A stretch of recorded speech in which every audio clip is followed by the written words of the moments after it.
solubility of a gas in a liquid.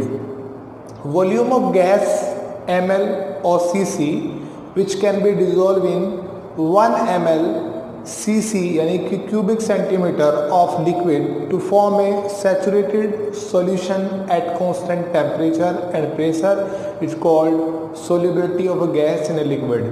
Solubility of a gas in liquid जो constant temperature पर calculate करते हैं उसे mole fraction या मोलरिटी से भी एक्सप्रेस किया जाता है. Most of the gas are soluble in water to less or more amount. The aquatic animals are alive in lake, in sea because O2 gas soluble in water. Some gas are soluble in ethanol or benzene. कुछ factor affecting है जो solubility को effect करते हैं, जैसे nature of gas and solvent. तो first हम दे रहे हैं कि nature of gas. Nature of gas, gas का नेचर किस तरीके से सोल्यूबिलिटी को इफेक्ट करता है किसी लिक्विड में. जो एक्वेटिक एनिमल है वो अलाइव रहते हैं क्योंकि एक्वेटिक एनिमल यानी कि वाटर में ऑक्सीजन डिजोल्व है. कुछ परमानेंट गैस भी होती हैं जैसे oxygen, nitrogen, hydrogen, non polar nature जो वेरी लो क्रिटिकल टेम्परेचर रखती हैं. तो ऐसी गैसें सोल्यूबल हैं लेकिन मोर सोल्यूबल है नॉन पोलर सोलवेंट में. मोर सोल्यूबल है नॉन पोलर सोलवेंट में लाइक इथेनॉल, बेंजीन, CH2. और जैसे मैंने बोला आपको O2, N2H2 नॉन पोलर हैं पर क्या वेरी लो क्रिटिकल टेम्परेचर रखने की वजह से पानी में यानी कि वाटर में वो सोल्यूबल होती हैं. तो हम बात कर रहे हैं किसकी बात कर रहे हैं, नेचर की, नेचर ऑफ गैस की. किसकी, नेचर ऑफ गैस की. जैसे मान लीजिए हमारे पास कुछ गैस जैसे CO2 है, NH3 है, या हाईली सोल्यूबल होती है वाटर में. हाईली सोल्यूबल होती है वाटर में ये गैस क्योंकि वाटर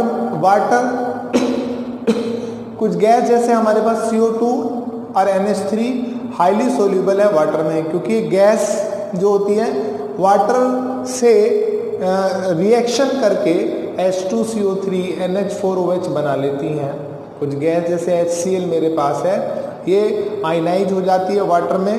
तो जैसे HCl को अगर मैं देखता हूँ यहाँ पर HCl तो ये अपने आयनों में टूट जाती है, H positive and Cl negative.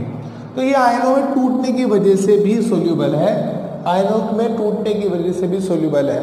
Generally जो इजीली लिक्विफाइड गैस हैं जैसे और हाई क्रिटिकल टेम्परेचर रखती हैं, ये गैस मोर सोल्यूबल होती हैं वाटर में नॉन पोलर सोलवेंट में जैसे NH3CO एंड CH4.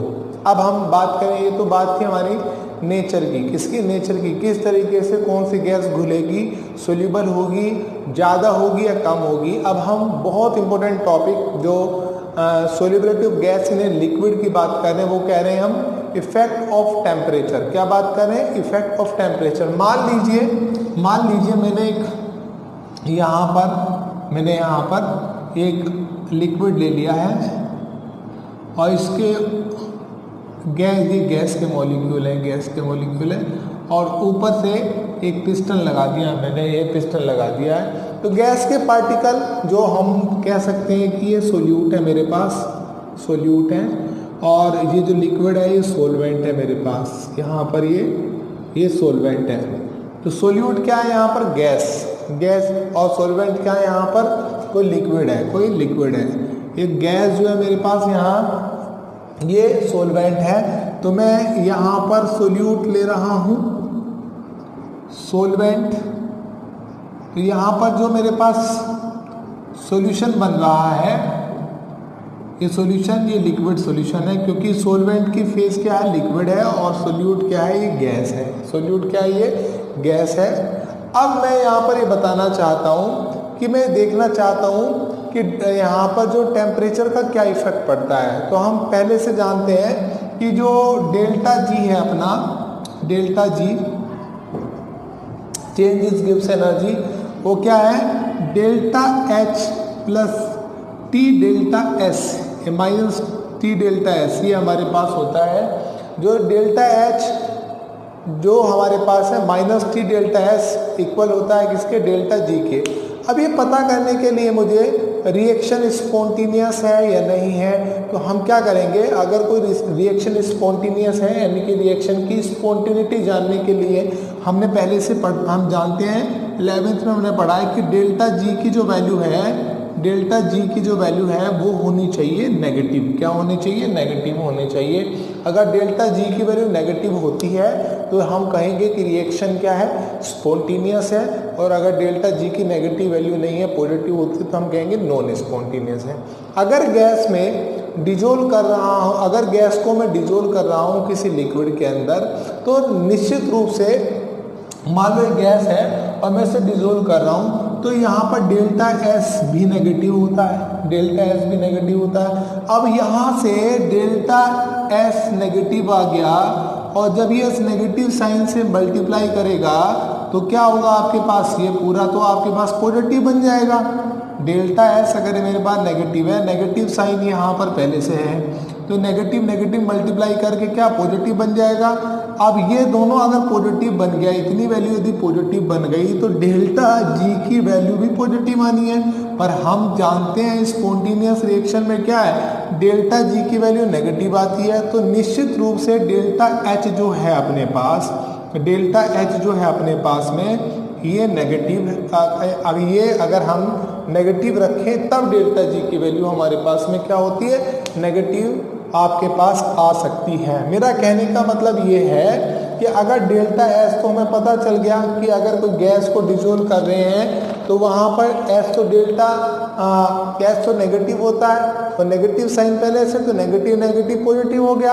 अब ये डेल्टा जी अगर नेगेटिव आता है, कब आ सकता है, जब डेल्टा एच हमारे पास क्या आ जाए, नेगेटिव आ जाए। तो डेल्टा जी अगर नेगेटिव हमें ऑब्टेन होता है तो इसके लिए हमें क्या करना है, डेल्टा एच हमारे पास नेगेटिव ही होना चाहिए, नेगेटिव ही होना चाहिए। पर क्या है, सोल्यूट और सोलवेंट जो सॉल्यूशन बनता है, यहाँ पर डेल्टा एच नेगेटिव है, यहाँ पर क्या है, डेल्टा एच नेगेटिव है।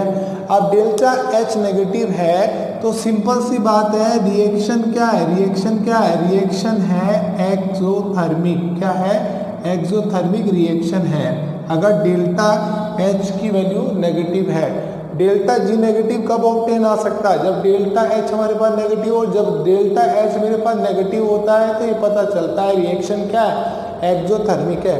अब रिएक्शन एक्सोथर्मिक है तो ये बात बिल्कुल प्रूव हो चुकी है कि यहाँ पर सॉल्यूशन के साथ जो हीट होगी वो प्लस में होगी। क्या होगी, हीट प्लस में होगी, यानी कि solute plus solvent equal to solution plus heat, तभी डेल्टा एच आपके पास नेगेटिव होता है। हमें देखना है कि टेम्परेचर का इफेक्ट कैसे पड़ रहा है। अगर मैं टेम्परेचर बढ़ाता हूँ, मैं टेम्परेचर से रिएक्शन में राइज करता हूँ, टेम्परेचर मैंने क्या किया है, इंक्रीज किया है, तो हीट ज़्यादा बाहर निकलेगी, और हीट ज़्यादा बाहर निकलेगी तो साथ ही साथ जो at the time of saturation है इक्विलिब्रियम शिफ्टेड हो जाएगा बैकवर्ड रिएक्शन में, और जो सोल्यूबिलिटी हो जाएगी वो हो जाएगी कम, गैस की सोल्यूबिलिटी डिक्रीज हो जाएगी।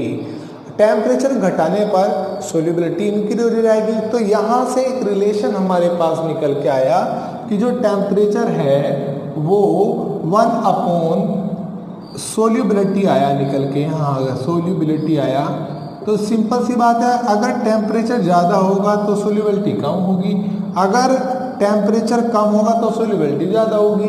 अब इसके कुछ एप्लीकेशन है, जैसे कि why do aquatic animal feel more comfortable in cold water than hot water. जो गर्म वाटर होता है उसका टेम्परेचर ज़्यादा होता है, और टेम्परेचर ज़्यादा होने की वजह से क्या होगी, solubility of oxygen in water very less होगी। तो क्या होगा, जो हमारे पास एक्वेटिक एनिमल हैं उन्हें बहुत अच्छा फील नहीं होगा, बहुत अच्छा फील नहीं होगा, और वो आसानी से अपने जो ब्रेथिंग की प्रोसेस है उसको नहीं कर पाएंगे। अब ब्रेथिंग की प्रोसेस आसानी से नहीं हो पाएगी तो सिंपल सी बात है वो कंफर्टेबल फील नहीं कर पाएंगे। मतलब लो टेम्परेचर अगर होता है तो सोल्यूबिलिटी हाई होती है, और सोल्यूबिलिटी हाई होने पर क्या होगा, वो मोर कंफर्टेबल फील करेगा, मोर कंफर्टेबल फील करेगा।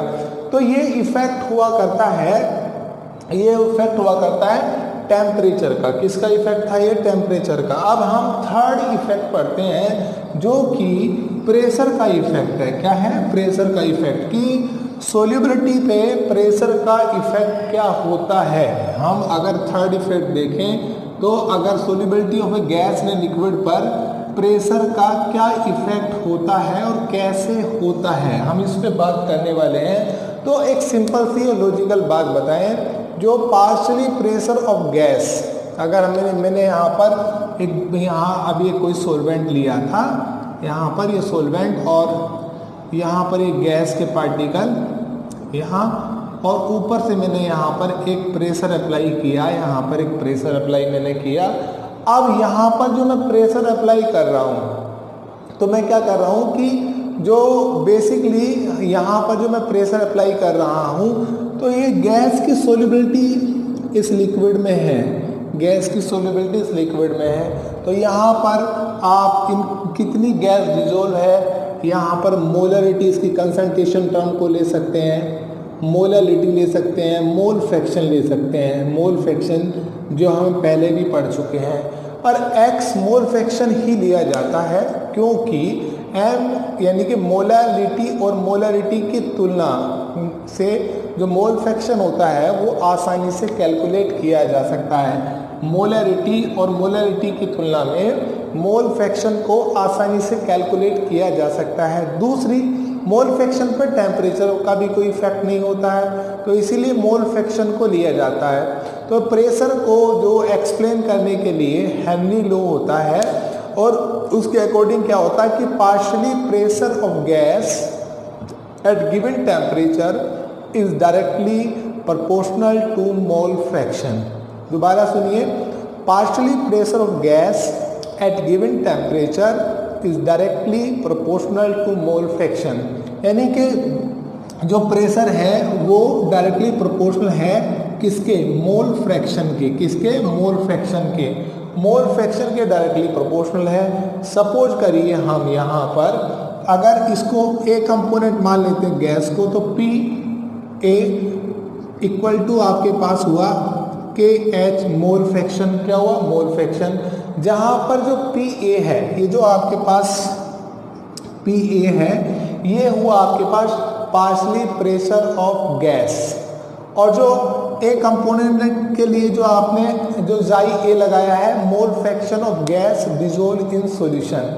हेनरी लॉ कांस्टेंट, ये जो आपके पास के एच है, ये जो के एच आपने रखा है, इसको आप बोल रहे हैं हेनरी लॉ कांस्टेंट। क्या है, Henry law constant. Its value change on changing gas, solvent, temperature as well as pressure, तो आपके पास में जो पार्शियली प्रेशर पी है वो डायरेक्टली प्रोपोर्शनल हुआ मोल फ्रैक्शन ऑफ गैस के, किसके, मोल फ्रैक्शन ऑफ गैस के। यहाँ पर कंसंट्रेशन टर्म में मैंने मोल फ्रैक्शन लिया, हेनरी ने मोल फ्रैक्शन लिया, क्योंकि मोलरिटी एंड मोलालिटी की तुलना में मोल फ्रैक्शन को आसानी से कैलकुलेट किया जा सकता है, टेम्परेचर का कोई इफेक्ट नहीं होता, तो जो आप मोल फ्रैक्शन ही लिया जाता है। अब मैं कुछ बेसिक बातें यहाँ पर बात करना चाहता हूँ, characteristic of Henry law constant यानी कि के एच के कैरेक्टरिस्टिक पे बात करूँगा। तो फर्स्ट मैं आपकी बात कर रहा हूँ यहाँ पर कि जो के एच अगर आपको यहाँ से फाइंड करना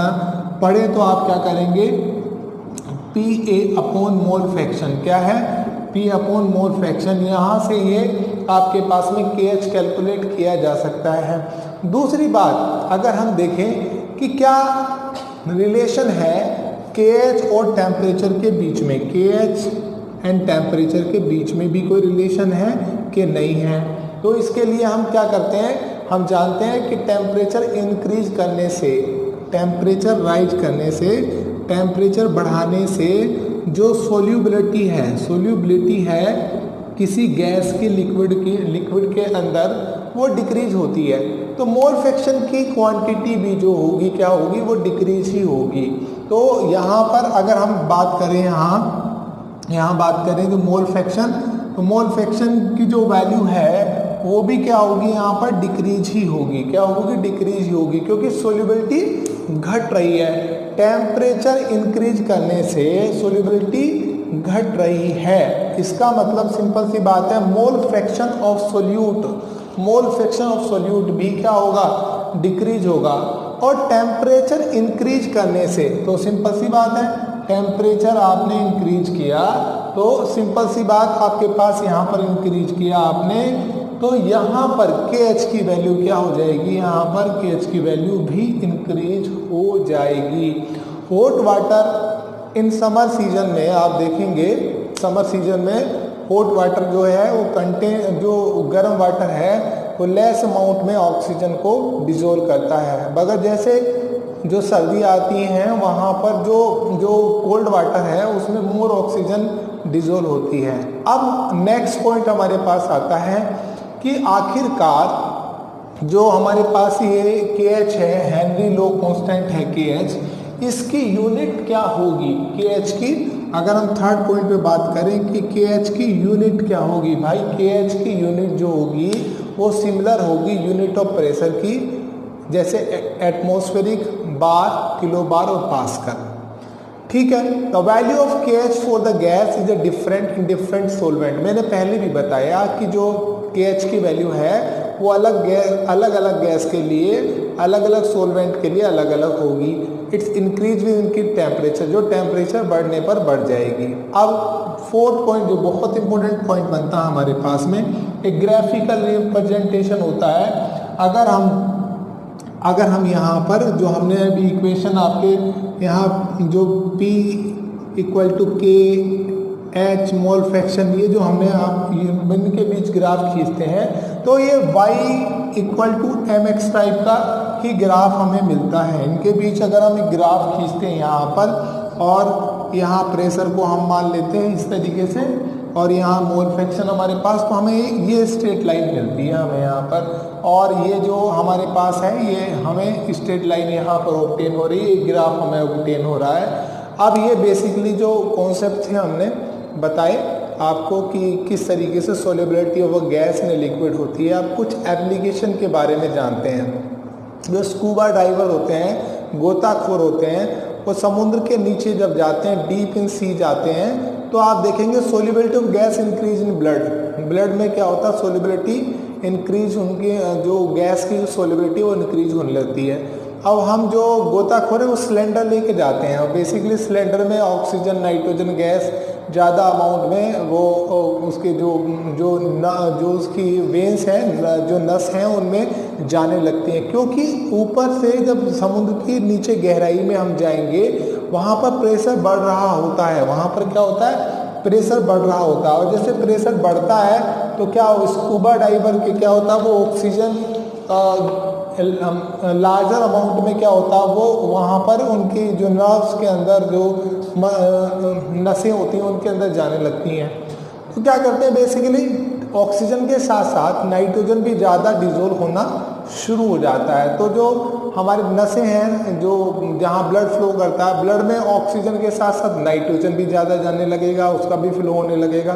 तो एक बीमारी अक्सर हो जाती है, उस बीमारी को कहा जाता है बैंड्स, BENDS बैंड्स। इसमें ऑक्सीजन के साथ नाइट्रोजन, ये दोनों गैस ग्रेटर एक्सटेंट में ब्लड में डिजोल्व होना शुरू हो जाती हैं। इस बीमारी को दूर करने के लिए क्या करता है, क्योंकि दूर करने के लिए उसमें हीलियम मिला दिया जाता है, करीब 11.7% हीलियम उसके अंदर मिला दिया जाता है। तो हीलियम मिलाने से उस पर जो प्रोटेक्ट हो जाता है, और फिर वो हीलियम मिला देने से वो व्यक्ति बच जाता है। दूसरी बात आप देखें कि जो हाई एल्टीट्यूड है, जो पहाड़ों पर जो व्यक्ति जाते हैं, तो वहाँ पर भी प्रेशर लो होता है, तो ऑक्सीजन मास वहाँ पर कम होने लगता है, तो ब्रेथिंग में परेशानी होने लगती है। इस बीमारी को एनोक्सिया कहते हैं। क्या कहते हैं, एनोक्सिया, सांस लेने में दिक्कत, इसको एनोक्सिया बोलते हैं। क्या बोलते हैं, एनोक्सिया बोलते हैं। अब क्या होता है, पीपल में जनरली जो पीपल होते हैं वो अनेबल टू एक्ट, थिंक, इस तरीके की उसकी सोचने की क्षमता थोड़ी कम हो जाती है। तो जैसे ऊपर जाते हैं तो प्रेशर लो होने लगता है, और ये बीमारी हो जाती है। तो ये जो आज का हमारा टॉपिक था ये solubility of gas in a liquid था। करीब करीब बोर्ड में आने वाले इससे सारी पॉइंट मैंने डिस्कस कर लिए हैं। आई होप आपको ये वीडियो समझ आएगा और आपको ये कॉन्सेप्ट समझ आएंगे। इनको अच्छे से आप पढ़िए। Thank you very much.